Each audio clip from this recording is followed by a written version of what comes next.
Alzada. Todos los años los expliqué los 3 puntos. Entonces se confundían todos, le decían Alzada y un día una alumna me dijo que el recurso de reconciliación era para los órganos descentralizados y el titular, en vez de mirarla con cara de orto, la nunca yo chivaba y encima la última se iba embarrando cada vez que decía, y se levantate y andate. Y decir, se ponen a llorar y se van. Y me dice, ¿usted con quién cursó? ¿Con el doctor? ¿Qué va a estar?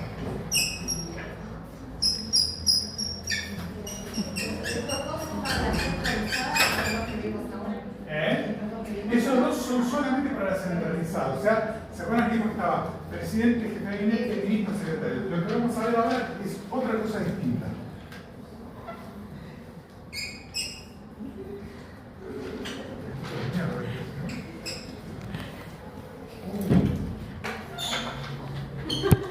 Esto es la crisis de la educación pública.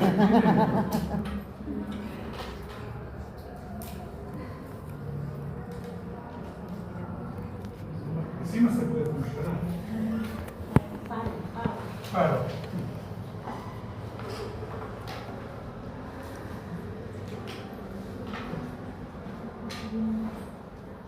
Recurso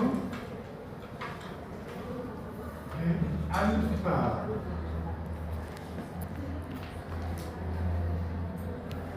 Muy bien. Bueno, vamos con el recurso alzada. El recurso de alzada lo van a encontrar en el artículo 93.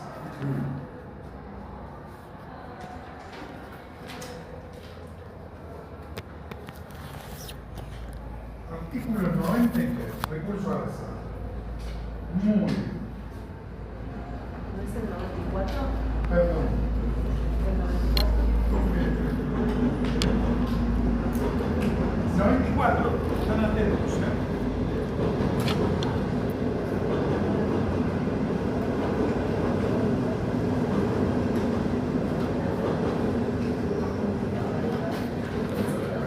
Está en el artículo 94. Muy bien.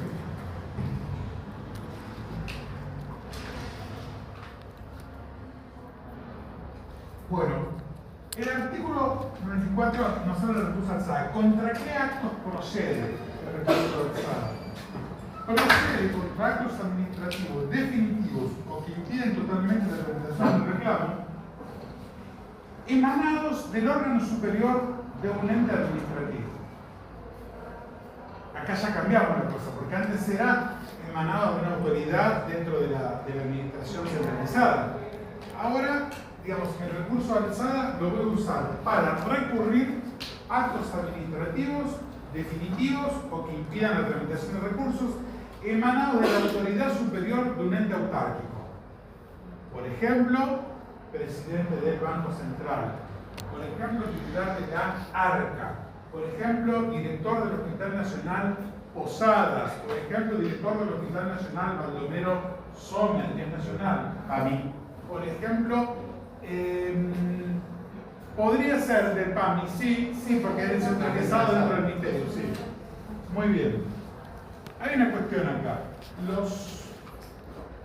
Yo les decía cuando vimos al principio, vieron que estaban los ministerios acá, los ministerios. Y acá abajo estaba la descentralizada.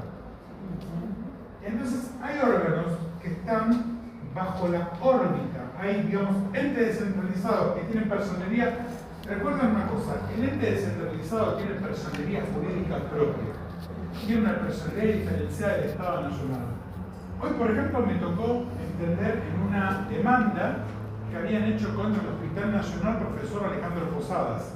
Entonces, los abogados no eran los abogados del Ministerio de Salud, se presentaron con un poder, eran los abogados del Hospital Nacional Profesor Alejandro Posadas, y el que se presentó en el expediente no fue el Estado Nacional, sino la persona jurídica Hospital Nacional Profesor Alejandro Posadas, como en su momento se puede presentar el Banco Central de la República Argentina o la Agencia de Recaudación y Control Aduanero ARCA, ex partido. Obviamente, si bien son descentralizados, poseen personalidad jurídica diferenciada del Estado Nacional, poseen patrimonio propio para funcionar, sus autoridades son independientes. Yo les había dicho cuando hicimos, que teníamos un cuadro acá que no sobrevivió a las vacaciones de invierno, pero sí sobrevivió, no me acuerdo. Bueno, yo les había dicho que si bien no dependen, están bajo la órbita.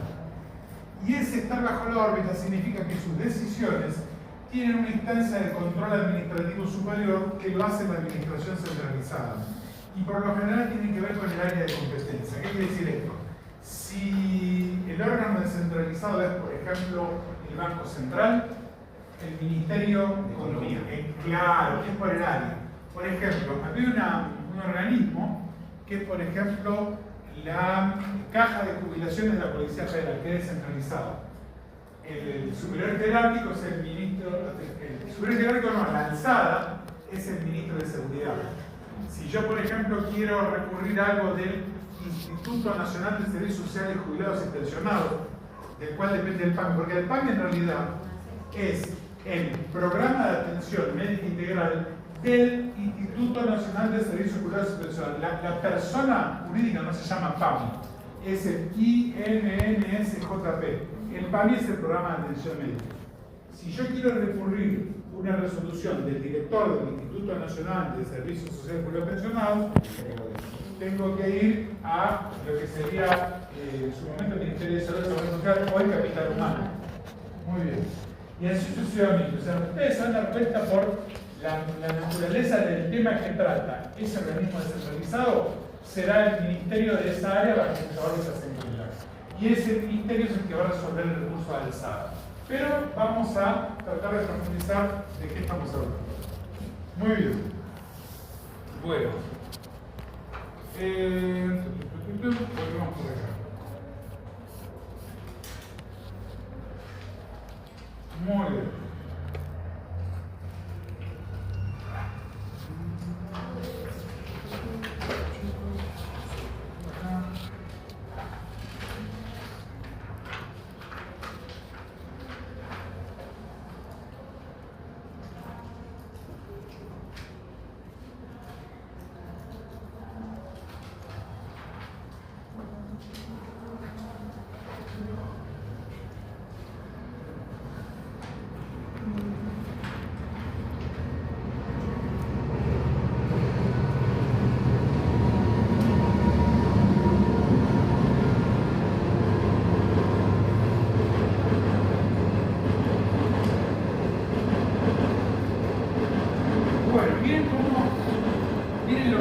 Acá.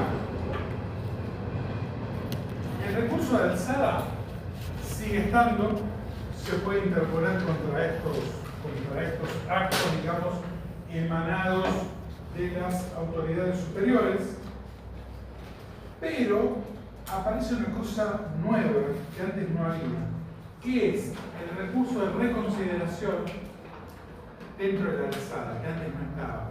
Antes el recurso de reconsideración lo teníamos para la Administración Pública Nacional centralizada.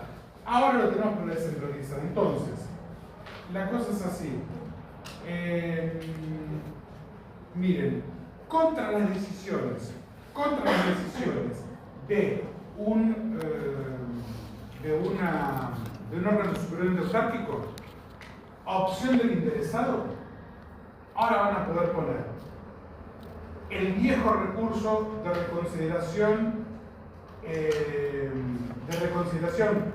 que ya vieron, porque lo vieron en el otro para la administración centralizada, se va a poder utilizar para los órganos descentralizados. Los plazos son los mismos, y una vez desestimado en forma expresa, porque hay un acto administrativo que dice el superior del órgano descentralizado dice lo rechazo, o porque se configuró el silencio negativo, ahí se puede deducir el de alzada. Y a los efectos de recursos de alzada se serán de aplicación superior a los contenidos del artículo 90, 91 y 92, que se ven acá. y acá tenemos los plazos para resolver. O sea que el plazo para resolver la alzada son 30 días. Sí, son 30 días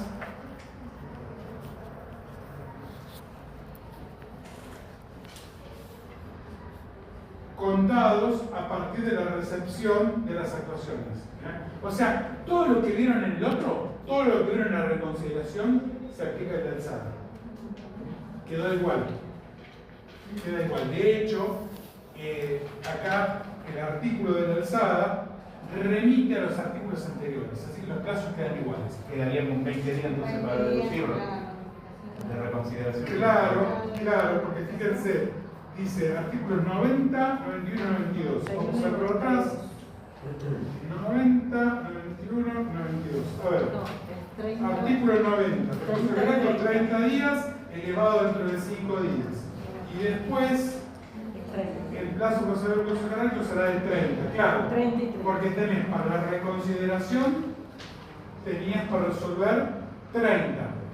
Y para el jerárquico tenías 30. O sea que el plazo son 30, pero contados a partir de la recepción. Y son 5 días que tiene el órgano descentralizado para elevar al ministerio bajo cuyo órbita se encuentra las actuaciones administrativas.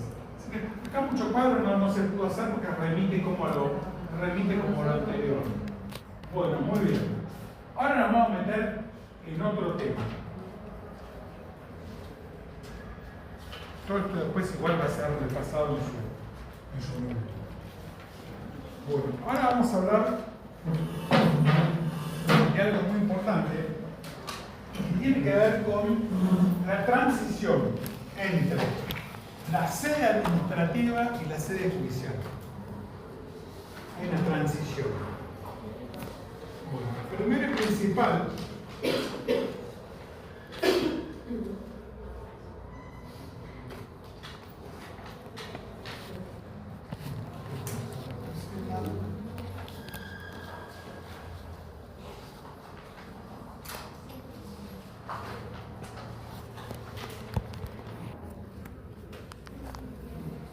bueno, acá hay un tema que es así.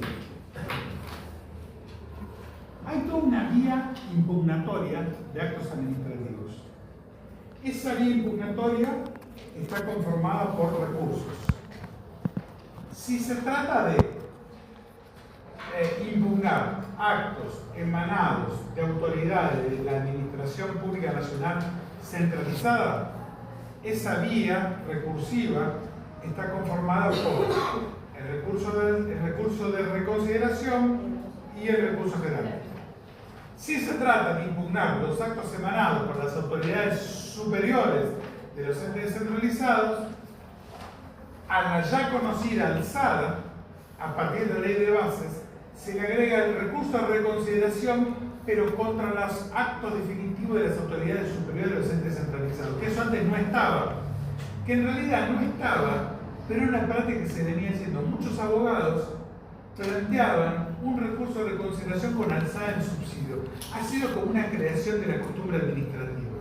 Y en muchos lugares le dieron por ella, entonces cuando se hizo la ley de bases, esto se aprobó y en este decreto esto se consolidó. Oye, ahora bien, yo tengo el silencio negativo en dos oportunidades, lo tengo varias veces. Yo tengo el silencio, lo puedo configurar como negativo cuando no me resuelven la reconsideración. Pero también puedo tener por configurado el silencio negativo cuando no me resuelven el jerárquico o la alzada. En el caso de la alzada no es obligatoria. El recurso de alzada no es obligatorio. Yo puedo directamente ir a la justicia. Eso sí, si voy a la justicia, perdí la alzada.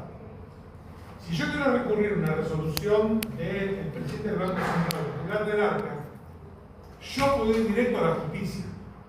No necesito meter la alzada. Claro, no es como la otra. Ahora, si me fui a la justicia, yo no puedo, teniendo una presentación judicial efectuada, de repente ir, hacerme el dolor y presentar la alzada. porque es una vía. La elección de una vía hace perder la otra. Muy bien. Una cosa muy importante tiene lugar con el recurso jerárquico.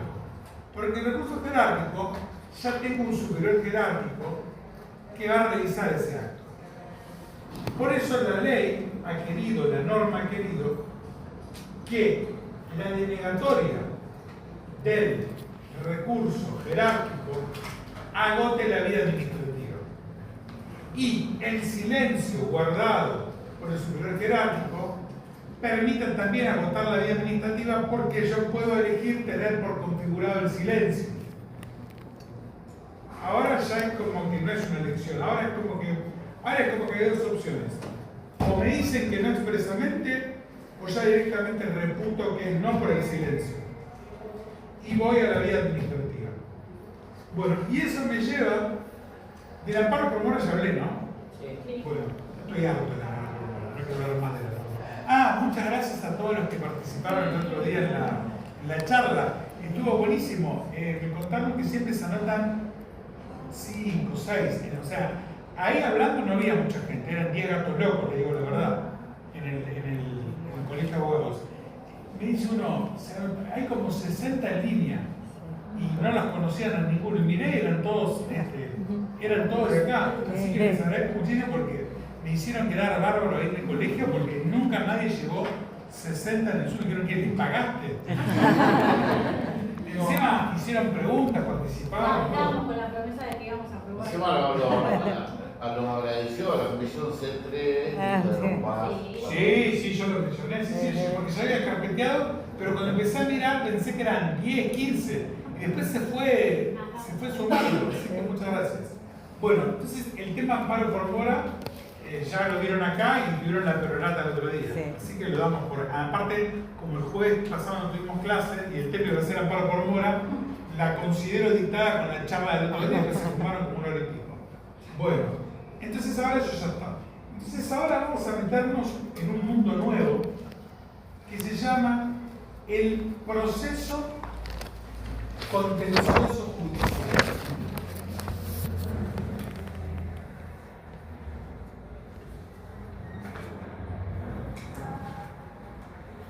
El proceso contencioso judicial justamente tiene que ver con la impugnación judicial del acto administrativo.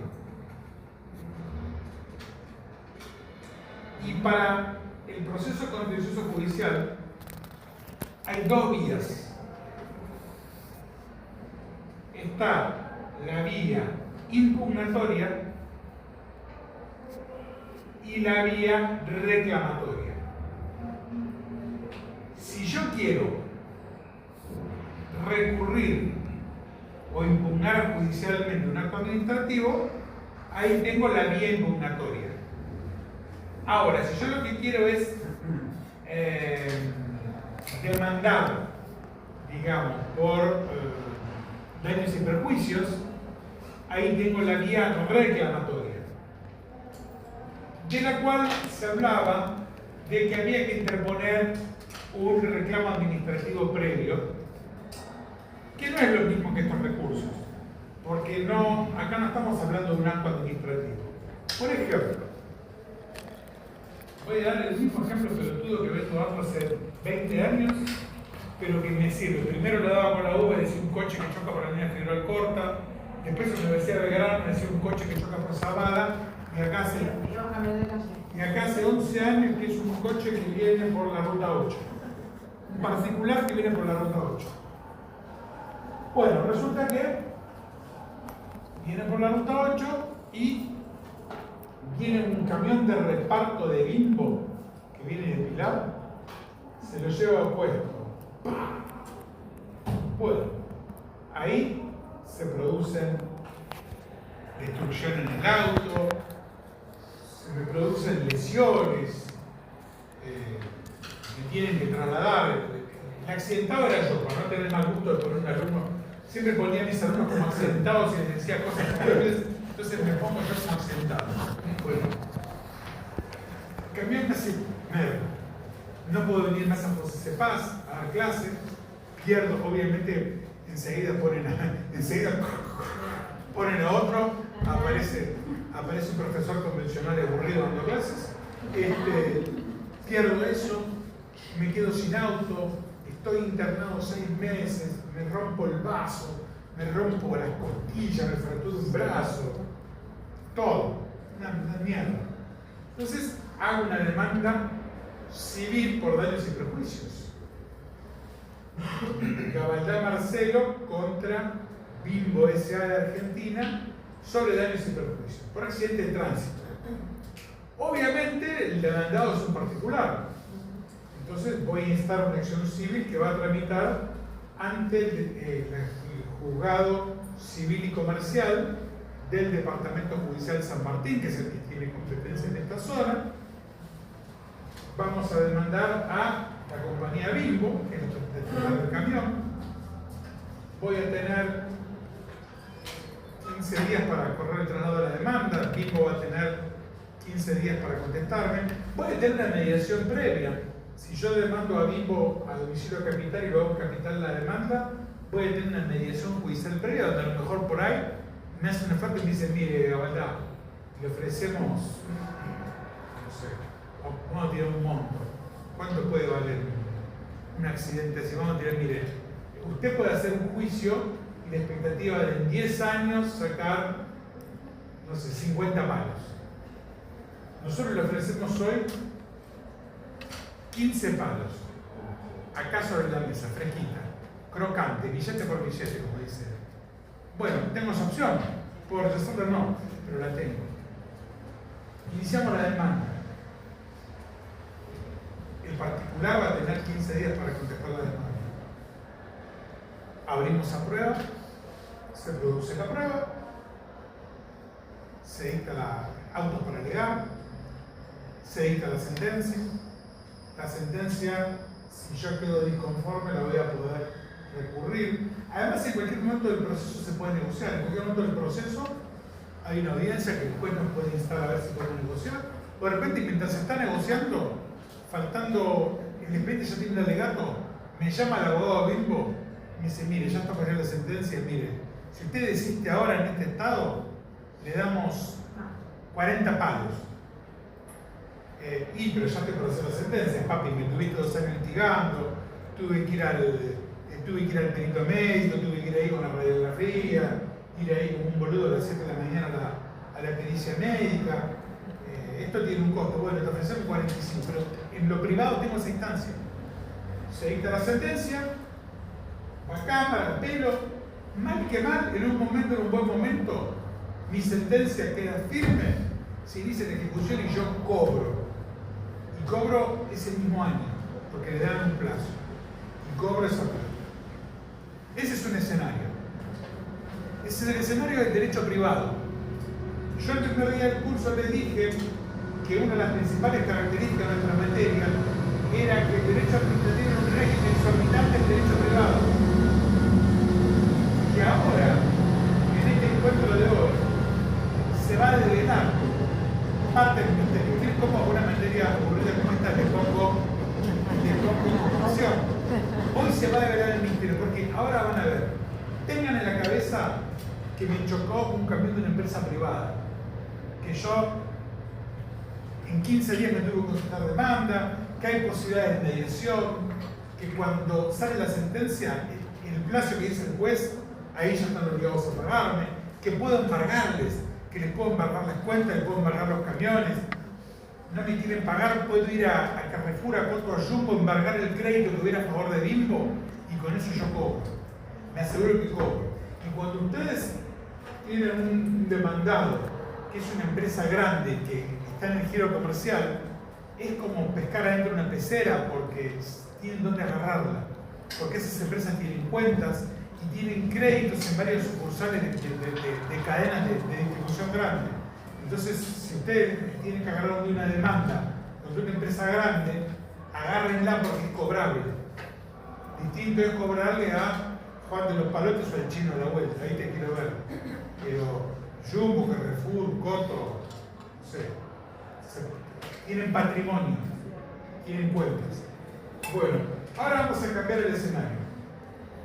Mismo profesor, mismo día, venía como un dolongo ahí reído por la ruta 127, cansado de hace 10 años explicar siempre lo mismo, escuchando alguna música boluda, y de repente venía un móvil de gendarmería que iba para Campo de Mayo, rapidísimo, venían sin sirena, llevaban como detenido a un vendedor de torta frita que encontraron en la vía pública, lo llevaban detenido. ¡Pum! Me pega el palo, también me hace plata. La misma mierda que me hizo la camioneta de Bimbo, me la hizo el auto de gendarmería. Otra vez, lo mismo. El vaso, el qué sé yo, un caño me quedó acá en la cabeza. ¿No ven esa serie de los bomberos? Hay una serie de los bomberos que transcurre en Los Ángeles. Creo que estaba la hija de mujer mirando y un chabón choca con un auto y se le mete un caño en la cabeza y no sabía si cuando le sacaba el caño se moría. Un chabón medio coreano. Yo digo, arriba de la chica, hace falta ver esta mierda, mirá la mierda que está viendo, nena, tenés 25 años, todo por delante, y mirá la mierda que está viendo. Bueno, uno de Gran Hermano le pasó todo lo que está diciendo usted. Claro, sí, sí. Bueno, imagínense toda esa mierda, bolsa de colostomía, todo, horror. Ya que la vamos a hacer, la hacemos bien jodida. Bueno, claro, tengo que iniciar demanda. El demandado ya no es un particular. Me voy a enfrentar con el Estado Nacional. Y acuérdense, el derecho administrativo es un régimen exorbitante del derecho privado. La administración tiene prerrogativas especiales. Y el día que tengan que hacer un juicio a la administración, ahí se van a dar cuenta de cuáles son las prerrogativas especiales. Prerrogativa número 1, fuero federal. Pero si el choque fue en provincia de Buenos Aires, ¿qué federal? Capo, tenés que demandar al Estado Nacional, Ministerio de Seguridad, Gendarmería Nacional Argentina. Con lo cual podés elegir, si querés, la demanda la podés hacer en la Justicia Federal de San Martín, y si querés la podés hacer en la Justicia Contencioso Administrativo de Capital Federal, donde vos tenés domicilio y donde en definitiva el Estado Nacional, Ministerio de Seguridad, en la calle G. Llores, tiene su centro jurídico. Entonces vamos a ir al fuero contencioso administrativo federal. Entonces ya, miren, vamos a anotar acá. Primera característica. Vamos a anotar todo. Ahí van a ver, acá, hoy van a ver la diferencia.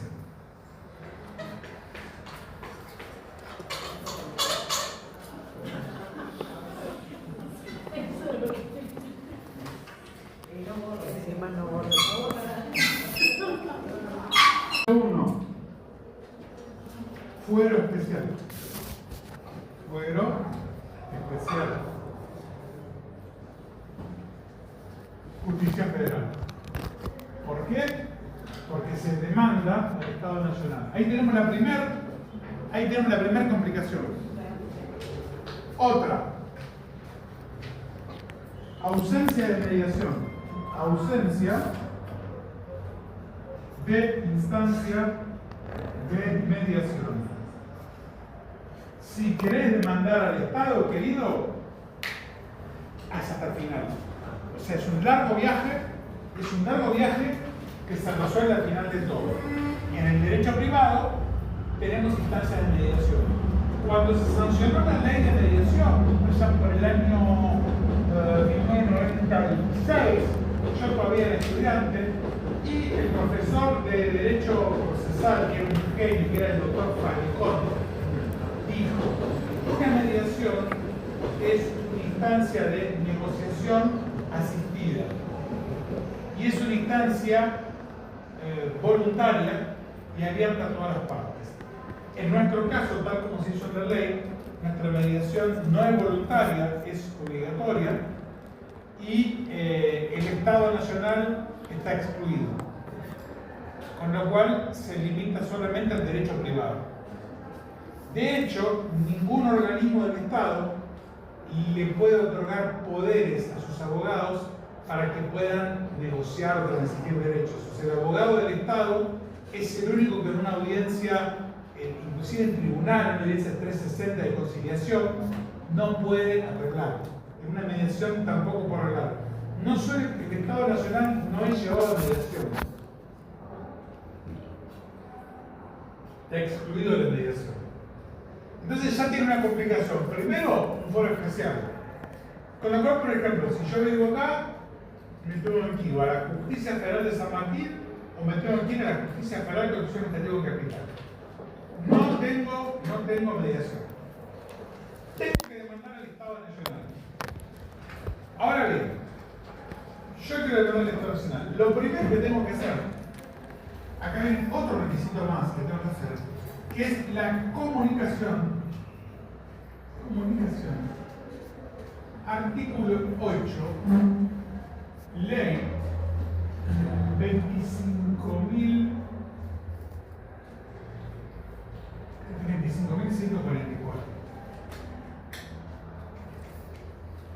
Muy bien. ¿Qué significa esto? Es un oficio a la Procuración del Tesoro de la Nación. Les voy a explicar esto. Esto es una cosa muy rara. Miren. En el año 1999,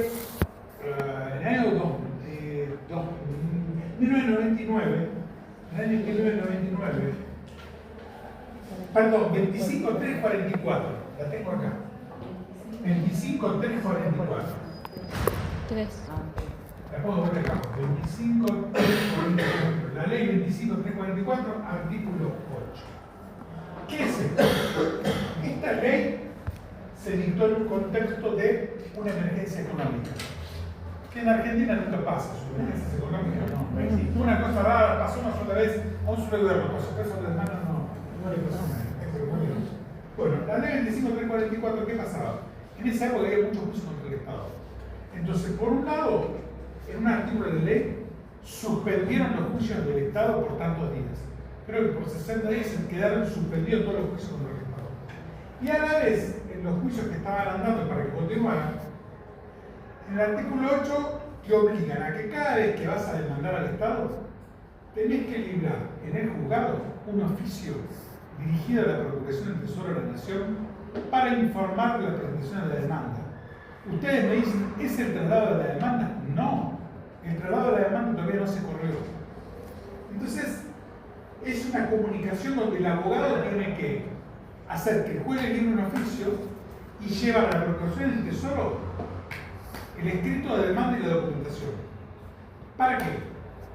Para que el Estado Nacional ya esté informado de que le va a entrar una demanda. Imagínense si yo me enterara de las demandas que me están por entrar a mí. Porque hubiera una instancia donde el juez obligara a alguien a avisarme. Es un privilegio, es una prerrogativa estatal. ¿Le corre el plazo al Estado para presentar la demanda ahí? No. ¿Qué dicen algunos? Señores, el artículo 8 del 25.344 es como un traslado de demanda encubierto. Porque si bien no corren plazos para el Estado Nacional, el Estado Nacional ya está en conocimiento y ya puede comenzar a planear su estrategia defensiva. ¿Se entiende esto, no? Sí. Entonces ya corre con una ventaja, una prerrogativa muy grande, que es que antes de que corra el plazo al acto, todavía ni el juzgado competente y ya tiene esto. Bueno, otra cuestión más. Otra cuestión más que hay que hacer. 4. Declaración de competencia. Competencia. ¿Qué significa esto? Una vez que se acredita el diligenciamiento del oficio de la Procuración del Tesoro, ustedes, y miren una cosa, antes de la pandemia, decían, ¿lo puedo mandar por mail? No. ¿Lo puedo librar yo? No. Tienen que traer el escrito al juzgado, el juzgado se lo tiene que sellar, y yo un abogado lo quería llevar él sin hacerle llevar al juzgado, era Bin Laden, un delincuente, un corrupto, hasta que no la pandemia. Entonces lo que pedían fue, sí, por favor, hacelo todo vos. Entonces con la pandemia se permitió librar el oficio en forma digital y mandarlo por mail. Entonces ya los tipos no tenían que ir a la persona del Tesoro a llevarlo. Acreditan el diligenciamiento, ahora lo hacen electrónicamente, y ahí el juzgado, ¿qué hace? Le remite el expediente a la fiscalía para que el fiscal se expida acerca de la competencia del juzgado para entender en las actuaciones. hay que mandar el expediente. Hace muchos años, no tantos, se mandaba el expediente en formato papel, con toda la documentación. Ahora es apretar un botón y es un envío digital. El expediente queda fuera del juzgado, no se lo puede despachar hasta que no vuelva electrónicamente la fiscalía. El fiscal, que pertenece al Ministerio Público Fiscal del artículo 120, hay fiscales en todas las empresas, es el encargado de velar por la legalidad. Entonces el fiscal revisa la ley vigente y va a determinar si el juzgado es competente o no. Entonces va a decir, considero que deberían remitirse las actuaciones a la justicia en lo contencioso administrativo federal con asiento en San Martín, provincia de Buenos Aires, dado el lugar donde ocurrió el accidente. O puede decir, nada obsta a que el señor magistrado interviniente se declare competente. Declaración de competencia. El juez, o sea, primero interviene el fiscal. El fiscal dictamina y el juez declara la competencia. Declaración de competencia previo dictamen fiscal. Previo dictamen fiscal. Bien. Ahora vamos al paso número 5. 5. Oficio al Estado Nacional. ¿Para qué? Usted dice, ¿le corre el traslado de la demanda? No todavía. O sea, estamos por nuestro segundo oficio, somos abogados y abogadas, todos ustedes, ya estamos recibidos, estamos demandando a Gendarmería, todos van a patrocinar mi causa. Todavía no se corre el traslado de la demanda y ya tuvimos que hacer un oficio al profesional del Tesoro para comunicarle que lo demandamos. Ahora tenemos que hacer otro oficio dirigido a la Gendarmería para que remita las actuaciones administrativas que tuvieran en su poder, vinculadas con el reclamo del auto, que podría ser, por ejemplo, si yo hice un reclamo administrativo previo, o si hay alguna actuación interna, un sumario, una constancia, una documentación que tenga Gendarmería con respecto al accidente. Bárbaro. En la vía impugnatoria, la limitación de instancia es fundamental. En la vía reclamativa, no tanto. Es una formalidad nada más. Bueno, después viene el paso número 6, paso número 6, que es de vuelta a remitir al fiscal, con las actuaciones administrativas. Y el fiscal va a dictaminar lo siguiente. Si se trata de un juicio de la vía reclamativa, como este que estoy mostrando acá, generalmente va a decir nada obsta a tener por habilitada la instancia, o no hace falta habilitar la instancia, o considero que con el reclamo administrativo previo que presentó la baldancia administrativa pidiendo la indemnización, ya está habilitada la vía administrativa. Si el juicio que yo hago es para impugnar un acto administrativo, que antes de dar otra historieta con otro ejemplo, ahí el fiscal va a revisar que esté rechazado el recurso que da. O sea, este ejemplo que yo estoy dando es de vía reclamatoria, no de vía impugnatoria. Entonces, en el caso de la vía impugnatoria, es más complicado porque en el examen de habilitación de instancia, el señor fiscal va a revisar y se va a cerciorar de que esté agotada la vía administrativa para poder tener por habilitada la instancia judicial. Si se trata de un caso con daños y perjuicios, como el que yo les estoy ejemplificando ahora, en este caso, el fiscal no se va a meter mucho, realmente va a decir, considero que puede habilitar la instancia. El examen no es tan exhaustivo en la vía reclamatoria. Muy bien. ¿Qué dice ahí, profe? Administración. Remitir al fiscal con actuaciones administrativas. Muy bien. Si eso sale bien, si viene ok, vuelve al juzgado, paso número 7, el juez ordena traslado de demanda. Y acá viene una de las primeras grandes desigualdades del proceso judicial de derecho público con relación al proceso judicial de derecho privado, que está dada por el plazo para la contestación de la demanda. Muy bien, muy bien. El plazo para la presentación de la demanda. ¿Saben qué plazo tiene el Estado Nacional? 60 días. Pero ustedes están más allá del bien y del mal. 60 días. 60 días. Y es de aquí que, fíjense que el Estado Nacional, fíjense, primero recibió un oficio diciéndole: Procuración del Tesoro, te aviso que utilizamos esta demanda. Y ya tienen la demanda con la copia. Después dijimos: che, mandame las actuaciones administrativas. Y después traslado la demanda a 60 días. Claro. Y encima fíjense una cosa: 60 días. Acá hay que tener en cuenta lo siguiente: nosotros en el juzgado tenemos almanaques, porque nuestro laburo es contar plazos todo el tiempo, contar plazos. Y a veces el problema es que lo contamos mal. ¿Por qué? Porque nosotros, los 60 días son días hábiles judiciales. Y más o menos en promedio, un mes tiene 20, 22 días hábiles judiciales. Con lo cual, 60 días hábiles judiciales, nos vamos mínimo a 2 meses y medio.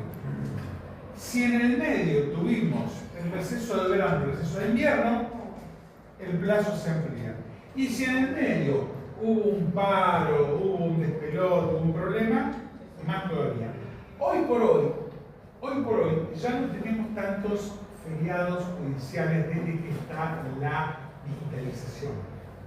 Hoy día, los feriados judiciales, los días libres judiciales, son los días que son feriados nacionales por lo general. ¿Por qué? A veces se da feriado un día si se cortó el sistema por algún problema técnico. Ahí sí. Vamos a suponer que hay un paro de judiciales. Antes decían paro de judiciales, inhábil judicial. La Corte saca una acordada, que la Corte cuando saca una acordada, ¿qué función material está ejerciendo? Administrativa, mal. Otra opinión más. Una acordada donde regula y decide el horario funcional de tribunales. ¿Qué función es? Legislativa. Pero no era judicial, estamos bien. Es legislativa. Bueno, cuando sale la acordada y dice está aquí inhábil, entonces en el cómputo de plazo se tiene en cuenta si el escrito está presentado dentro o fuera del término. Bueno, hoy por hoy, si hay un paro judicial o si hay una huelga judicial, eso no importa. ¿Por qué no importa? Porque los abogados lo pueden presentar desde su casa. Antes, si había un paro judicial o un paro nacional, un paro de transporte, el abogado no tenía cómo llegar hasta el centro. Entonces se le daba el día inhábil judicial para que no se perjudique el abogado. Pero hoy que todos los abogados y abogadas pueden desde su casa subir los escritos, ya no hay tanto problema. 60 días. Muy bien. Y ahora viene lo más interesante, viene el momento de la contestación de la demanda. Pero este aquí que al contestar demanda, el Estado Nacional va a oponer defensas. Y hay diferentes tipos de defensas. Por lo general, las defensas son sinónimo de excepciones. Entonces te presentan un escrito que lo primero que se va a controlar es que esté presentado dentro del término. Es decir, se computa que haya sido presentado dentro de los 30 días hábiles judiciales. Muy bien. Por lo general, ¿cómo es una contestación de demanda? Se presenta el Estado Nacional por apoderado. Como el Estado Nacional es una persona jurídica, va de suyo que sí o sí el Estado se presenta por apoderado siempre. A diferencia del particular, cuando yo voy a demandar al Estado Nacional, yo soy persona física. Yo puedo presentarme por mi propio derecho, con la firma legal patrocinante, puedo directamente poder escribir un abogado que se presente ese abogado como apoderado mío, o puedo decir, che, yo soy abogado, y puedo decir, Comercio Banda, abogado, tomo tanto por el tanto por mi propio derecho, que no se los aconsejo, porque uno es muy mal abogado suyo porque lo comprende la subjetividad. Porque si yo voy a patrocinar a un tercero, bueno, mire doctor, también su cliente le pasó con un camión a mi cliente. Ahora, si soy yo, escuchá, hijo de una gran puta, estuve 3 meses internado con un fierro hasta acá, yendo al coto con la bolsa de colostomía porque el culo del cliente me pisó con el camión. Bueno, nunca sean abogados de sí mismos, pero ni para reclamar por una fruta podrida de la verdulería. El divorcio. ¿Eh? El divorcio. No, menos. Menos. Hay la frase que dice que el abogado en causa propia tiene un estúpido de cliente. Sí, un energúmeno. Porque te gana te puede llegar a ganar las emociones que lo La subjetividad, el odio, la destrucción, la ira, todo lo que puede tener un abogado que es una persona prudente, racional y sobre todo dispuesto a escuchar, porque a veces en el escuchar al otro se pueden generar instancias de mediación donde los dos pueden llegar a un buen acuerdo. Salvo que tenga un problemita en el tren y ahí se te come. Claro, que ha sido la audiencia del San Martín y viajó para. Bueno, entonces, excepciones. Son defensas que se oponen al escrito. En el escrito se presenta el Estado Nacional con apoderado. Lo primero que van a hacer, y esto es de libro, niegan todo. El primer párrafo de la demanda es: niego esto, niego lo otro, niego que un móvil de esta fuerza hubiera estado desplazando el día tal por ruta 827. Pero capo, están todas las fotos ahí, está la causa judicial, está la foto de los pedazos del profesor manchados sobre el patrullero. El secreto de los ojos, yo no fui, yo no hice, yo no. Claro, bueno, eso es una técnica. Yo le pregunté una vez a un abogado procesalista, el doctor Falcón: doctor, ¿por qué niegan cosas que son de público conocimiento? Por ejemplo, tuvo una causa de cromañón. El tipo murió ahí, el muchacho murió ahí.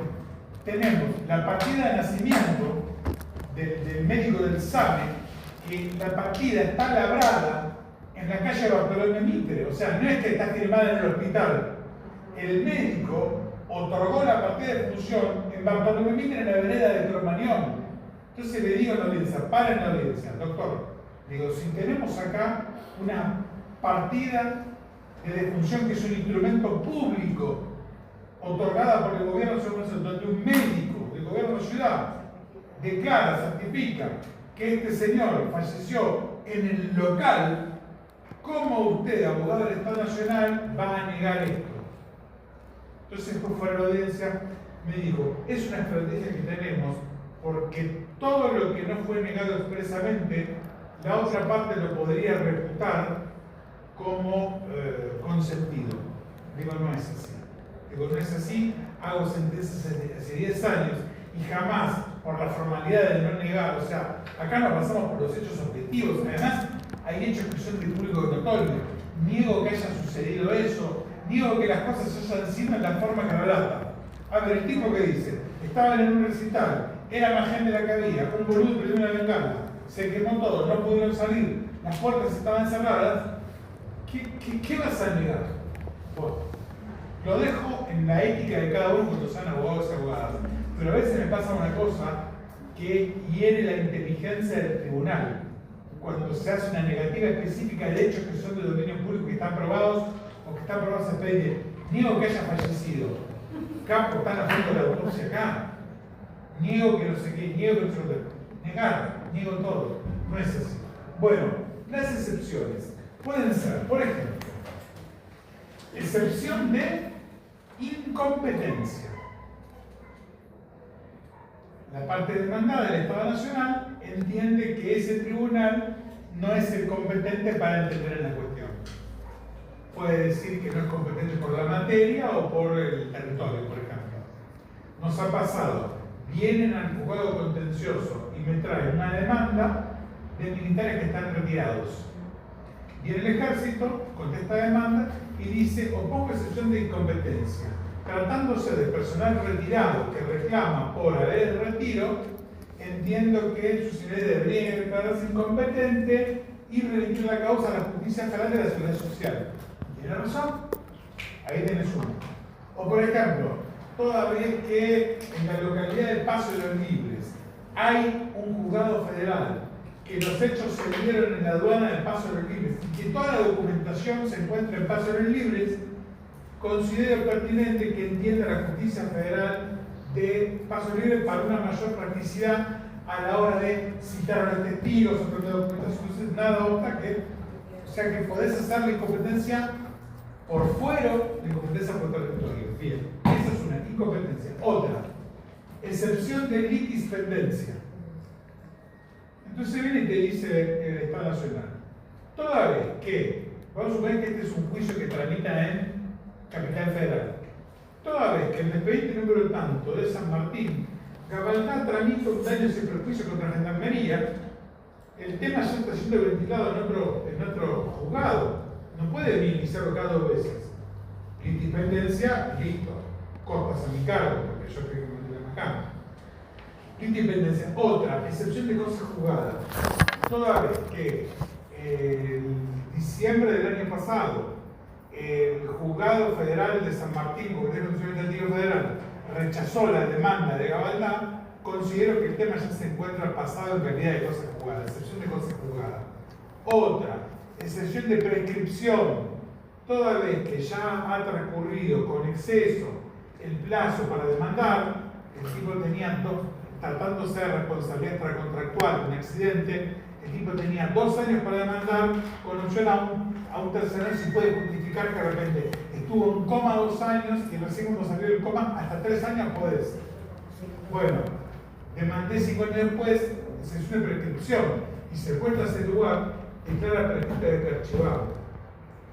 Bueno, después hay varias, por ejemplo, otra excepción que ponen, por ejemplo, excepción de falta de legitimación pasiva, que no se puede demandar a Gendarmería. ¿Por qué? Supongamos, esto pasó, por ejemplo, demandan a la Policía Aeronáutica Nacional. Vos sabés que la camioneta me echó la Policía Aeronáutica. Toda vez que Gabaldá demanda a la Fuerza Aérea diciendo que la continuadora en términos jurídicos de la Policía Aeronáutica Nacional resulta ser la Policía de Seguridad Aeroportuaria, deberá demandar a la Policía de Seguridad Aeroportuaria. Digo por decir un ejemplo, ¿no?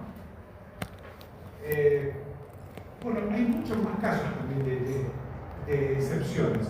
Son defensas que ponen que algunas son de previo y especial pronunciamiento. ¿Qué quiere decir? Que si se resuelven en el momento, cambian la suerte del juicio. Tiene que decir que esto es inviable. Claro, por ejemplo, siempre prescripción, siempre prescripción, que juez resuelve ahora y se está prescripto, se acabó el juicio. Si, por ejemplo, otra puede ser, esta, miren la que me olvidé. En esta no tanto, porque es excepción de falta de habilitación de instancia, porque el tipo no puso reclamo en periodo previo. Esa no camina tanto, en la vía impugnatoria sí. Bueno, después hay, por ejemplo, estoy pensando más, porque ahora me vienen realmente más cosas, ¿no? Excepción de caducidad administrativa, porque de repente en sede administrativa yo no impugné una cuestión, no impugné en tiempo y forma el acto administrativo, entonces hubo una caducidad del procedimiento administrativo. Esa podría ser también. Eso puede ser que cuando no tuviste, no publicaste dentro de los 15 días. Claro, una cosa así. No podría ser. Hay muchos tipos. Bueno, obviamente en el escrito de conclusión de demanda van a tratar de justificar la actuación de su amigo. Primero van a negar todo. Y después van a decir, se encontraba yendo a cubrir una emergencia en Campo de Mayo, donde había, no sé, qué justificación parece, no sé, una vaca se había escapado y amenazaba llegar a la fiesta Teresa Cabrera, no sé, cualquier disparate. Bien. Traslado de demanda. Entonces, fíjense, contestación de demanda, 8. Contestación de demanda. Si en la contestación de demanda hay una excepción, voy a tener que 9 contestar la excepción. Contestar excepción. Esa excepción, según su naturaleza, el tribunal puede diferirla para el momento de la sentencia, que es una práctica que yo siempre estoy en contra. Yo creo que las excepciones hay que resolverlas en el momento, porque a veces significan la terminación del juicio. Una vez me tocó un juicio donde se había resuelto la excepción de prescripción de un cromañón, resolverla junto con la sentencia. El cromañón ya estaba prescripto, se sustanció todo, se molestó a las partes, la parte actora fue, presentó pruebas, servicios médicos, y cuando llegó dentro de la sentencia y hubo que tratar la prescripción, este hombre había iniciado el juicio como 10 años tarde, entonces ya estaba prescrito con creces. Entonces, si se lo hubiéramos dicho antes, por lo menos le reducíamos las costas, porque tuvo que litigarlo en las demás etapas. Contestación de excepción. Después viene la resolución de eso. 10, resolución. 11. Apertura de prueba, un auto de apertura de prueba, ábrase la causa a prueba por el término de 40 días, a fin de que las partes propongan la prueba a producirse. Luego viene otro paso, este sería apertura de prueba. Luego viene el paso número 12. A ese entonces ya están cansados, ya están medio cansaditos. Acá por eso te pasó un año, acá por eso te comiste un año y medio, ¿Cuánto tiempo duran los años? ¿Cuántos años duran los tiempos?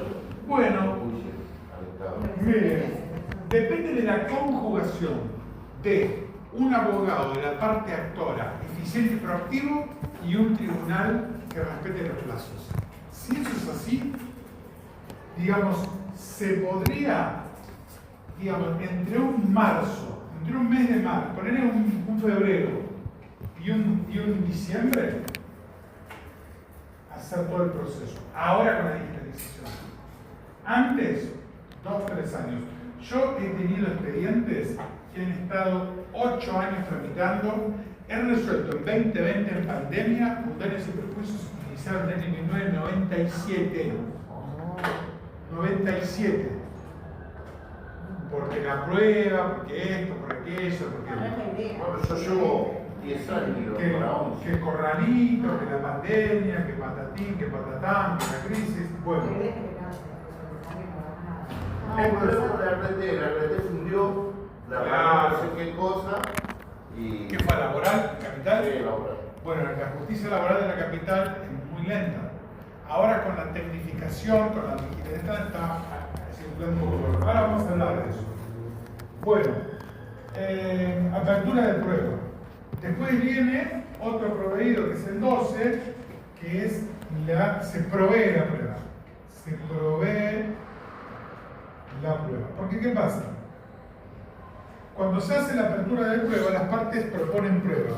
Entonces uno dice, me opongo a la prueba pericial. ¿Pero por qué? Considero que la prueba pericial mecánica es inconducente.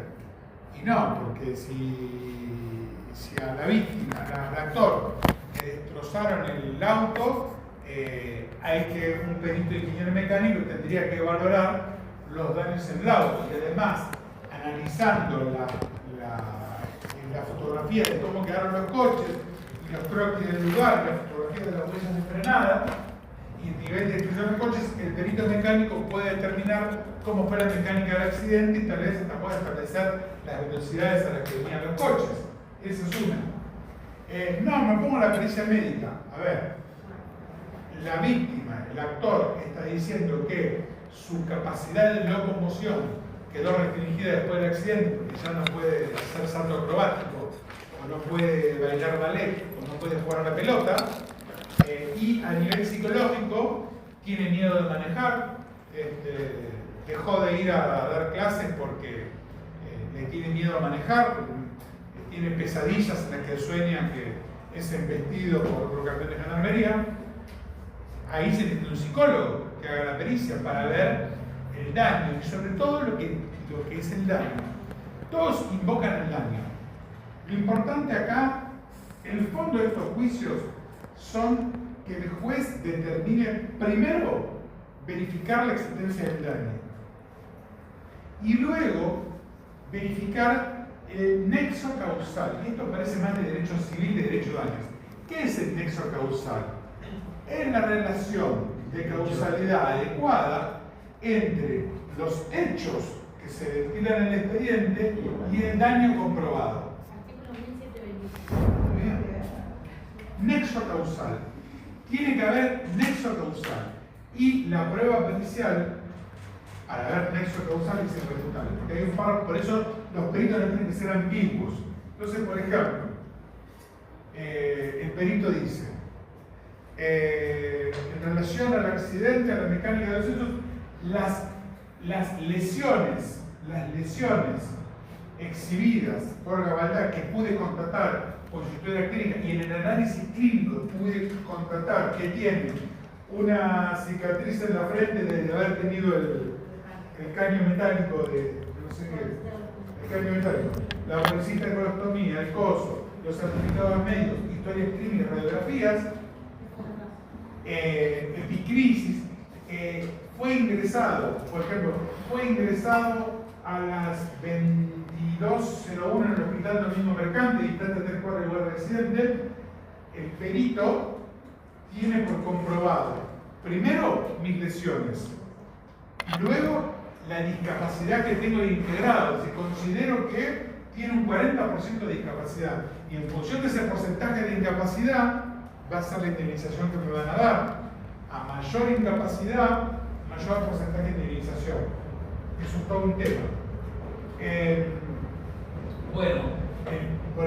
Entonces va a decir, considero que las lesiones y la incapacidad guardan relación con los hechos alegados. Es decir, se pueden atribuir perfectamente al accidente al tratado. Esa es una.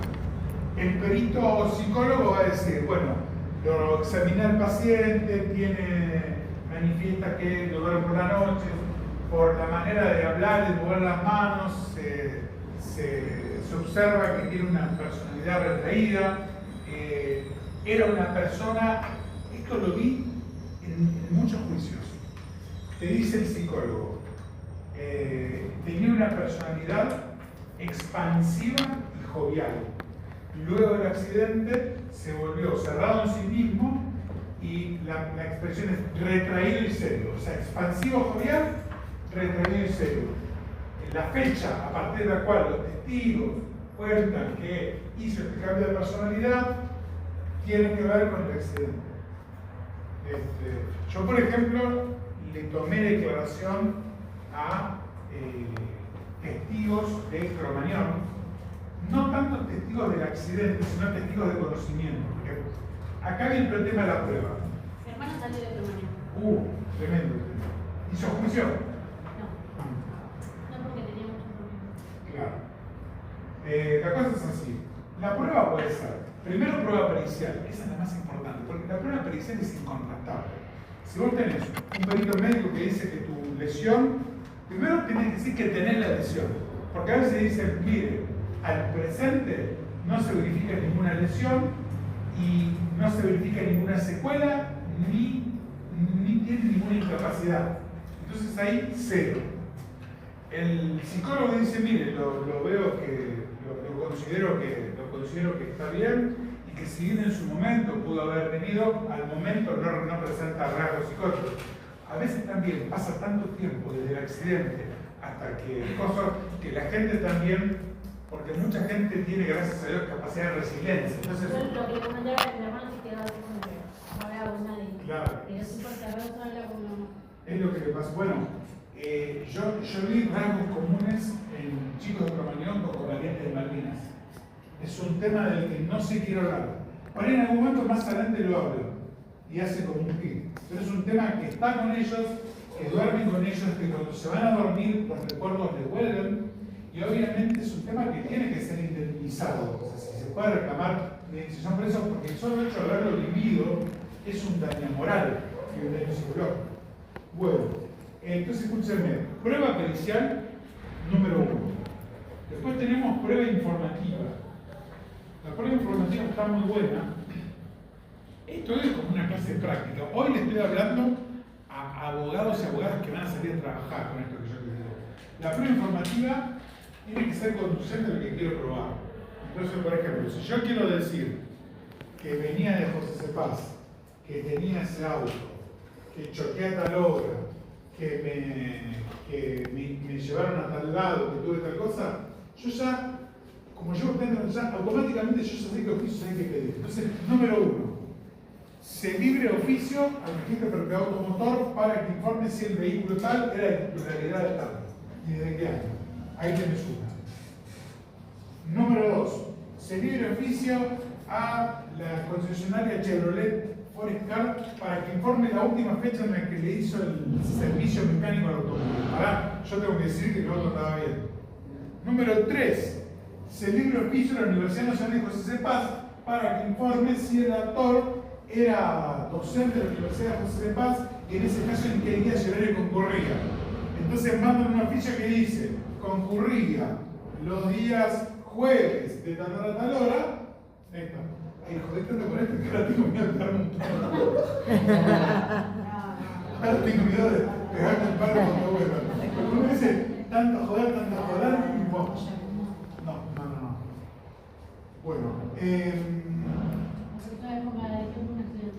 Bueno, el oficio a José Cepaz en la universidad. Bárbaro. Luego, oficio a la comisaría de la zona para que informen si el día tal atendieron un accidente así.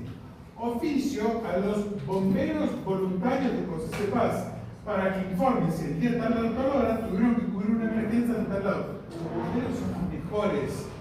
Te mandan, porque como son una asociación civil privada y ellos no tienen nada que ocultar ni nada que tapar, nada, te mandan un oficio perfecto donde informamos que en la fecha tanto se recibe a las 20:04 una comunicación telefónica proveniente del abonado número tanto, competente domicilio tal, con tal motivo se desplazó un tren de socorro compuesto por una autobomba, una Puma, que es la primera unidad mediana de ataque, te hablo el lenguaje de ellos, Puma, primera unidad mediana de ataque, el cabecito chico le dicen la Puma, data, una ambulancia, un tren de socorro, te mandan muchos. Bueno, te lo ponen en el oficio. Y después, por ejemplo, el hospital domingo mercante para que acompañen la hoja del libro de guardia para ver. Entonces aparece escrito 2250 ingresa, generalmente está mal escrito, ingresa Juan Manuel Garalda, generalmente está escrito mal, pero bueno, ahí tenés ingresa con politraumatismo, qué sé yo, está siendo derivado al día siguiente al hospital de su obra social. Supongamos que logro que me lleven a el hospital italiano de Buenos Aires. El hospital italiano remite criteria clínica. Entonces ahí ya tenés las cosas. El Poder Judicial informa que me dio licencia de tal lado. Cámara de Seguridad, la Municipalidad, Cámara de Seguridad. Entonces con todo eso, vos acreditaste todo. Entonces, la prueba, ¿saben que para qué sirve? Para crear la convicción en el juez. Yo le tengo que demostrar al juez que esto pasó, que como consecuencia de esto, a mí me pasó esto, aquello y lo otro. Ese es el objeto de la prueba. Testigos, por ejemplo, 3 testigos, 3 de ustedes, para que informen que el día hasta tal hora tuvieron clase conmigo en José Cepaz. Esa es buenísima. De repente, uno en el momento del accidente, uno no lo hace, uno está pensando en otra cosa. Me dice, che, flaco, salíme el testigo. A veces la policía ve el testigo, bueno, si cae esos testigos, y llegan cámaras. Testigos. Otra, testigos de conocimiento. ¿Usted lo conoce? Sí, fue a la primaria junto con él. ¿Cómo era él? Era un tipo que le gustaba hacer chistes, se hacía el boludo en la clase, qué sé yo, contaba chistes malos, qué sé yo, y desde que tuvo el accidente, un solete. Amargo, empezaron a reprobar a todos, una mierda. Bueno, cambió la personalidad, retraído y serio. Bueno, ahí tienes una. Entonces dijimos, prueba informativa, prueba pericial, prueba testimonial. En algunos casos hay prueba instrumental, que es objetos. Objetos, por ejemplo, en algunos determinados juicios se presentan objetos. Una vez nos trajeron una tipa para acreditar que había estado enyesada. Sí.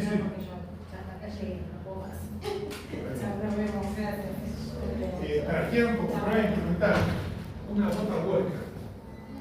Entonces, ¿qué se puede? ¿Pero la pata tenía?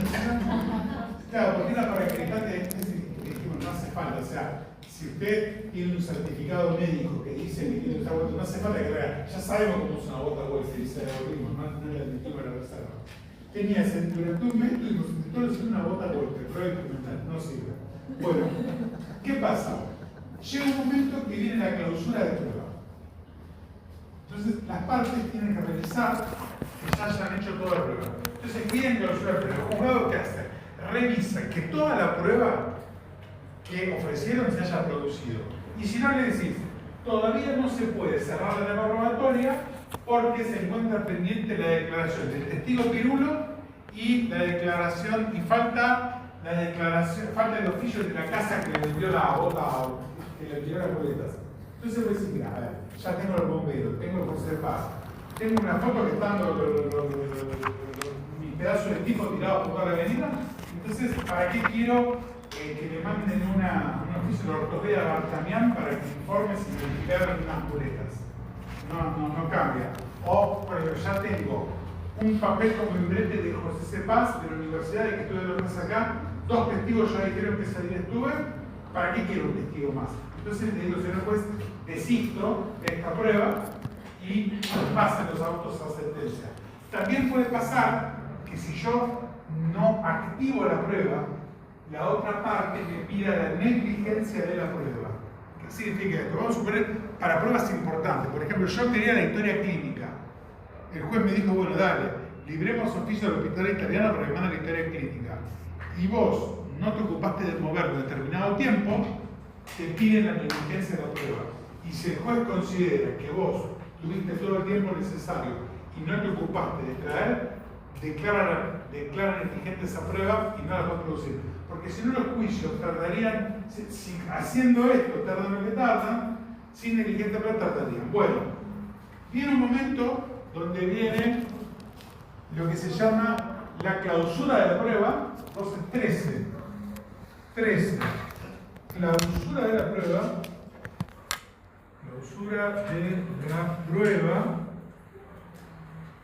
autos para alegar.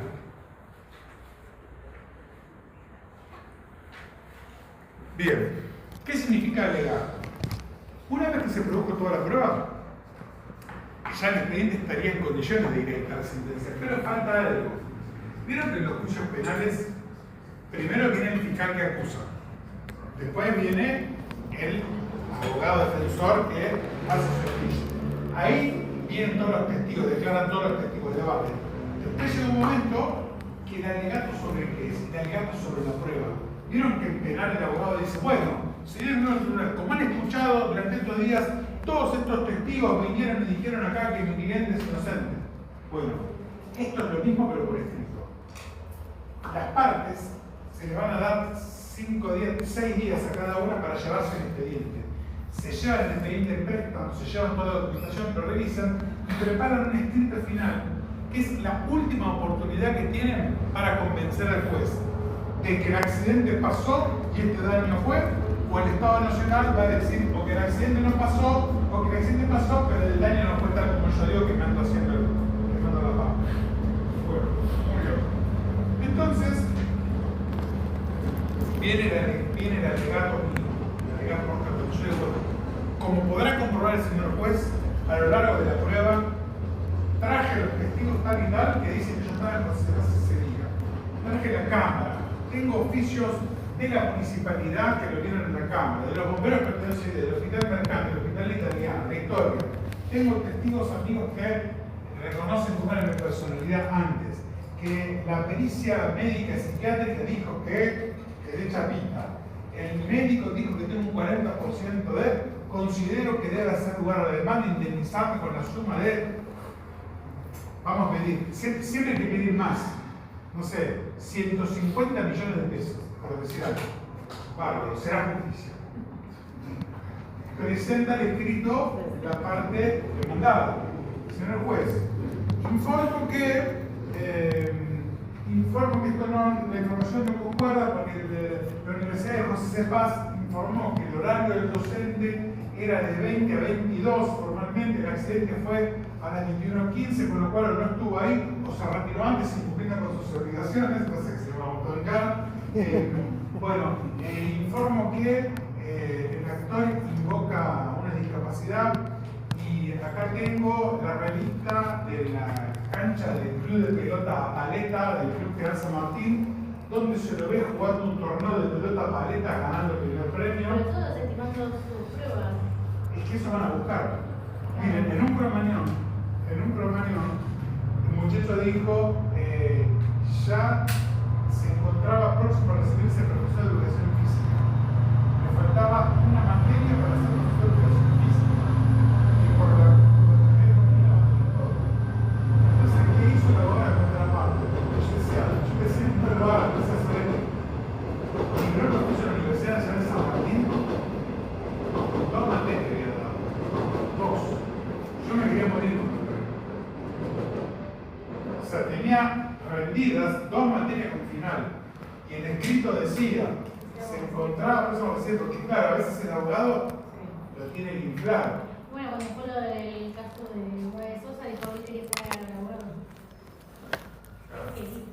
O inventan, bueno, pero eso pobrecita. Pero no hay ninguna aspiración que tenía, no es que estaban a gustar. Este dijo, estudiante universitario próximo a graduarse. O sea, estudiante universitario, pero si tenés 2 materias próximo a graduarse, no estás. A veces pasan cosas tremendas, a veces pasa, informo que tal día no se encontraban registrados en este hotel estos pasajeros, o sea, hay contestaciones que son lapidarias. Es como cuando ustedes eran chicos, por eso mandaban de colegio, de repente, don Pepe, ¿vinieron los chicos al colegio? No vinieron, bueno, o sea, prueba escrita. Van a buscar la parte demandada, va a buscar todo lo posible para tirar abajo. Entonces, claro, a veces pasa que yo una vez vi un tipo que pedía una excepción a la época del formalito, que tenía una cautelar, está bien, era para comprar su dinero, ¿no? Pero invocó un estado de salud, que lo encuentro en el club ahí, tratando con otro recibimiento de premio. Entonces, bueno, a veces es como que en la necesidad la gente tiene a sobredimensionar un poco las cosas. Pero bueno, los abogados siempre tienden como a inflar todo. No hay que hacer eso, no hay que inflarlo. Y el buen abogado dice, bueno, a ver, espera, ¿en qué año estabas? Entonces puede decir, mi cliente se encontraba cursando el primer año de la universidad, ya tenía rendidas 2 materias, Tenía una expectativa de vida. tenía una expectativa de recibirse. No hace falta decir ya se encontraba. O sea, si el escrito ponía, mi cliente venía llevando lentamente, venía cursando una carrera, si bien tenía 2 materias aprobadas, su intención era seguir adelante con la facultad, a su ritmo, y ahí te daba el punto. O sea, no hace falta mentir. O sea, todo lo que se pone en un expediente tiene que poder ser respaldado documentalmente. Todo. Bueno, muy bien. El alegato es la última oportunidad que tenemos de que el juez nos escuche. O mejor dicho, que el juez no lo lea. Ahí el expediente entra en sentencia. Por lo general, los jueces no siempre tienen tiempo, no siempre tienen tiempo para hacer las sentencias.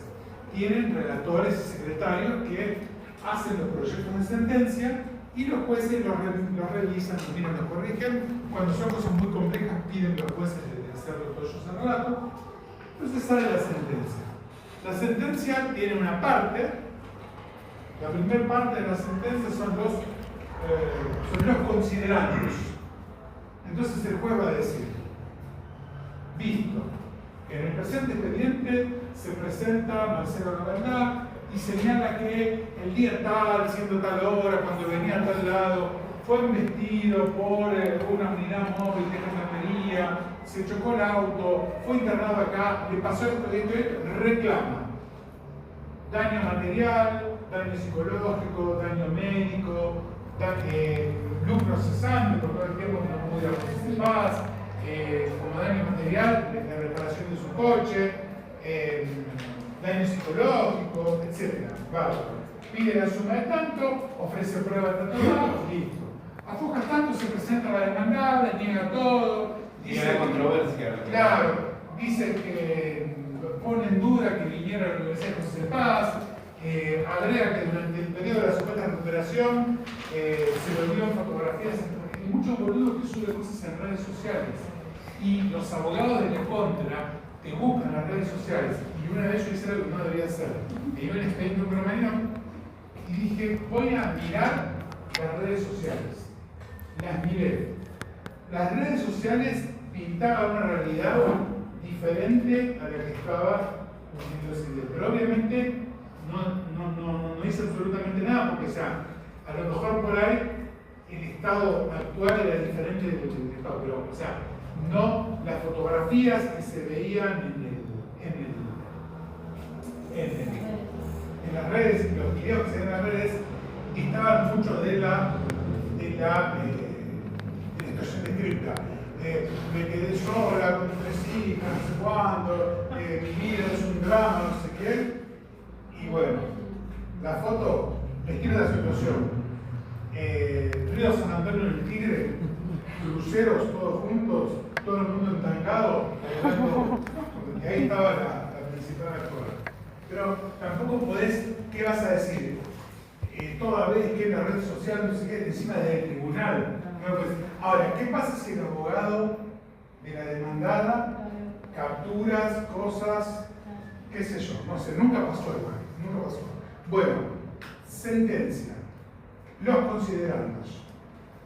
Todo lo que pasó, todos los hechos como pasaron, lo que dijo cada uno. Después llega el momento de entrar a la sentencia propiamente dicha. Y ahí hay párrafos donde se van analizando cada cosa. Respecto del accidente, respecto de los daños, respecto del daño moral. Y finalmente viene la parte dispositiva y dice, por todo lo resuelto, fallo. Primero, condenando al Estado Nacional, el Ministerio de Seguridad y Gendarmería Nacional, a indemnizar a Marcelo Galdá con la suma de tanto por daño físico, tanto por daño psicológico, tanto por daño material, tanto por daño de perjuicio, tanto por tanto. Las sumas deben ganar intereses a la tasa tanto, notifíquese.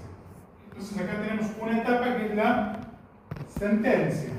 Entonces, alegato, parte 14, sentencia. Ahora bien, la sentencia puede ser recurrida. Entonces ahí tenemos 15, apelación. Además les digo una cosa.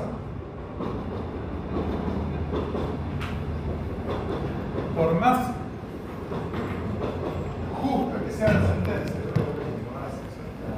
en nombre de la universidad pública, como el mando la crew del mes, la foto. La sentencia puede ser apelada. Y les digo más, el Estado Nacional, los abogados tienen orden de apelar todo. Es un deporte, es como un formulario. Tienen como un formulario impreso ya. Van a ir por todos los juzgados tirando escritos de apelación. Claro, se apela todo. Eso va a la Cámara. La Cámara lo revisa. La Cámara puede confirmar la sentencia de primera instancia, es decir, mantengo el criterio de primera instancia, la confirmo. La Cámara puede revocar, dar la vuelta. O la Cámara lo que puede hacer muchas veces es, de repente, revocar parcialmente, que eso es muy común. Sobre todo, ¿saben qué? Los montos. Los montos. Por lo general, lo que mi experiencia tenía en primera instancia, mi jueza, por un tema de prudencia, es muy discreta a la hora de reconocer montos. O sea, da indemnizaciones, pero no son muy cuantosas. ¿Por qué? Bueno, está ahí, después para las actualizaciones, pero es como más prudente porque te escracha en diario. Un juez ordenó una indemnización, entonces es muy prudente. Ahora, la Cámara muchas veces las sube. Muchas veces la Cámara lo sube. Con lo cual, lo que está bueno es que si se trata de una persona que realmente fue vulnerada un derecho, ya al hacer el lugar de demanda ya abriste la canilla.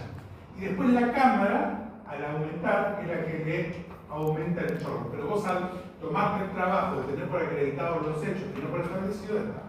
Bueno, la Cámara confirma. Ahí bien, ¿qué puede pasar? Ahí ya se terminaría la cuestión. Pero aquí que te puede pasar también que el Estado Nacional diga no, apele también. Pero ahí ya no hay más nada ordinario. Y ahí viene la vía del recurso extraordinario. Entonces pueden invocar alguna cuestión de índole constitucional. En el expediente siempre se manda la formalidad de poner reservo caso federal. Y el tema va a la Corte. Y la Corte no tiene plazos para resolver. Y ahí puede estar sueldos justos varios años. Vamos a suponer que sale porque la Corte se confirma. Bueno, ahí viene la etapa de hacer que ya se termine. Dijimos 14 la sentencia, 15 la apelación, 16 la sentencia de Cámara, 17 el recurso extraordinario. Si nos deniegan el recurso extraordinario, 18 la queja por denegación del recurso extraordinario. Y luego 19 la sentencia de la Corte. Y supongamos que tuvimos suerte y nos fue bien en la Corte y la sentencia ya queda firme. Y ahí no hay tutiro. Una vez que la Corte dictó la sentencia y ya quedó firme. Bueno, y ahí viene toda una etapa maravillosa, que es una etapa administrativa. El expediente vuelve a primera instancia y viene la etapa de la liquidación y el cobro. Y ahí empezamos todo de vuelta. Y ahí es otra etapa. ¿Por qué? Porque si fuera, por ejemplo, el camión de Bimbo el que me estroló, yo intimo a Bimbo para que en 15 días me pague. En 15 días no me paga, intimo bajo procedimiento de embargo. No me garpa, decreta hacer el embargo. Entonces voy a embargo, por ejemplo, a las cuentas. Yo sé que Bimbo tiene cuenta, a veces es complicado denunciar la cuenta y no está en el diario, la cuenta de Bimbo no está. Ahora, por ejemplo, yo voy un día, esto me dijo un abogado muy pillo, yo me voy un día a Carrefour y digo, che, acá en Carrefour hay toda una góndola de Bimbo, con lo cual Bimbo tiene crédito para cobrar en Carrefour. Entonces le mandamos un oficio a Carrefour y le decimos que todo el crédito de Bimbo hasta la suma de tal, hasta 150 millones de pesos, está embargado. Y el supermercado está obligado a traer el embargo. Entonces, cuando de repente llaman los de Bimbo y dicen, che, Carrefour, escuchame, ¿qué pasa si yo pago? No, mira, Carrefour, entró un oficio del juzgado tal, que este muchacho Gabaldá, que dice, Gabaldá, la puta que lo perdió, qué sé yo, 150 millones. Bárbaro. Bimbo. Ahora, ¿qué pasa? Estado Nacional. ¿Quién embarga el Estado Nacional? ¿Qué le puedo embargar? Si todos los bienes del Estado Nacional son de dominio público. ¿Qué puedo embargar? ¿Una ambulancia? Es inembargable. ¿Qué voy a embargar? ¿Una máquina de elección de vialidad? Son inembargables. Los vehículos oficiales son inembargables. ¿Qué les puedo embargar? Muy difícil embargar al Estado, casi imposible. Entonces, encima hay que hacer un trámite, que es una estimación presupuestaria. Entonces le tenés que mandar un oficio a la repartición para que diga cuándo considera que va a poder, no, para que te incluyan en el presupuesto del año siguiente. Entonces, y tenés que tratar fecha, porque si no pasas al otro. Entonces, hay todo un tema de estimación presupuestaria. Entonces, los juicios que el Estado tiene que pagar, los tiene que incluir en el presupuesto que va a ir al año siguiente. Y si no entras en tal fecha con tu oficio, si no entras en 100, entras en el otro. O sea, claro, los jubilados, claro. El Estado te mete mucha vuelta para pagar, mucha vuelta. Entonces, un juicio al Estado realmente se alarga, porque fíjense los privilegios que tiene. Primero, jurisdicción especial. O sea, acá hay muchas cosas que son en común con el privado, pero ¿dónde nos diferenciamos? Primero en el foro especial. Primero foro especial. Segundo, Los plazos. Miren, esperen, vamos a anotar, miren. Primero foro especial, foro federal. Segundo, ausencia de mediación. Tercero, obligatoriedad de comunicación a la Procuración del Tesoro, entre paréntesis, traslado de demanda en gobierno. Cuarto, necesidad de habilitar instancia administrativa con pedido de documentación. Quinto, 60 días para contestar la demanda, señores y señoras. 60 días. Sexto, El Estado tiene orden de apelar todo, que en un privado es discrecional el apelar o no. Séptimo, procedimiento especial para ejecutar la sentencia. Porque hay una ley que regula el procedimiento del cobro. Te metes, o sea, inicias como un procedimiento administrativo de ejecución de una sentencia judicial. Entonces es una cosa que lleva tiempo. Pero, por lo general, los abogados que hacen derecho administrativo ya lo vienen haciendo hace muchos años. Entonces, si están hace 20 años, ya tienen armada una rueda. Entonces, digamos, hoy, digamos, la compra del chanquito de coto la pagan con un juicio que por ahí iniciaron hace 10 años y hoy lo cobraron. Entonces, todos los meses van cobrando cosas de hace mucho. El abogado que litiga por su cuenta vive de la rueda. El problema de todos los abogados es esperar hasta que se te arme la rueda. Y a ustedes les va a pasar, cuando empiecen y tengan trabajos judiciales, los honorarios, salvo alguna cosa que cobren de inicio para empezar, los honorarios que se regulen van a tardar. Entonces, por ahí los primeros 3 años no van a haber un peso. Pero en el año tercero, ustedes van a seguir laburando y van a cobrar cosas que van a ir para el año sexto de abogados y se arman la rueda, porque al tercer año van a cobrar lo que hicieron hace 2 años y así se va a empezar armando la rueda. Va a llegar un momento que por ahí, si tienen suerte, todos los meses, cada 15 días, un chequecito. Y va para acá, para allá. Muchos abogados lo que tienen es un puesto de trabajo fijo en algún lugar, por ejemplo, en un estudio jurídico, o en la municipalidad, o en un organismo público, y los ratos que no están en ese trabajo tienen su kiosquito, que es su estudio jurídico. Por eso le digo también que lo del patrocinio de los trámites administrativos, eso no requiere regulación, eso se cobra en el momento, por eso es importante también. Bueno, ¿vieron la odisea que es litigar contra el Estado? ¿Vieron que historias largas y tediosas? Yo se las hice más pesadas. Me pareció insoportable, pero por un momento no me soporté ni a mí mismo, pero lo que quería, se los hice bien tedioso, no para que no hagan derecho administrativo, sino para que sepan lo importante que es saber derecho administrativo, porque muchos abogados escapan a estas cosas. Escapan a esto. Y no es algo para escapar, porque si hay paciencia, si ustedes lo pueden aguantar en el tiempo, pueden esperar esos años, es una fuente más de eso. Pero miren todas las características aparte que tiene litigar contra el Estado, que cuando fue lo de Bimbo fue lo más fácil, porque en Bimbo podría haber habido mediación, Bimbo no estaba obligado a apelar, el plazo para que la demanda fue de 15 días, no hubo que hacer comunicación, no hubo que venir a instancia, ¿se entiende? Bueno, ha sido, me parece, un encuentro muy productivo, porque avanzamos mucho, sobre todo porque la semana pasada no pudimos avanzar.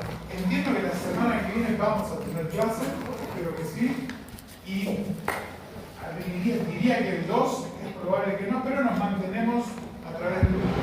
Les voy a mandar el decreto actualizado del reglamento del procedimiento administrativo para que ustedes lean de ahí los 3 recursos.